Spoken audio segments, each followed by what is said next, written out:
Interesting facts about one of history's most notorious serial killers, Jack the Ripper. 5 women were reported being killed by the Ripper in the so-called Autumn of Terror in 1888. Though a number of other women had been killed in the town of Whitechapel during these events of 1888, these 5 were the most likely to be of the Ripper's victims. All 5 killings took place within a mile of each other, and each of the women's bodies had been mutilated in sadistic and unusual fashions. And 2 of the victims were actually murdered on the same night.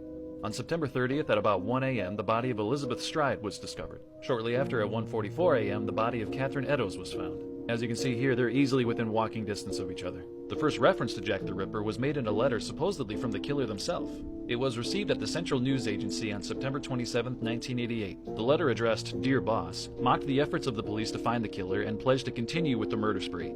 Initially thought to be fake, the letter made reference to clipping the ears off the next victim. Sure enough, 3 days later, the body of Catherine Eddowes was discovered with part of her earlobes cut off. This letter, addressed From Hell, was sent on October 16th to George Lusk. At the time, George was the president of the Whitechapel Vigilance Committee, which was something of a neighborhood watch. Along with the letter was a box containing part of a human kidney, which was believed to belong to Catherine Eddowes. Hundreds of names have been put forward over the years of Jack the Ripper's true identity. George Chapman was considered a prime suspect at the time. After the events of 1988, he was hanged in 1903 for poisoning and killing 3 of his wives. Another leading candidate was Dr. Thomas Neal Crim.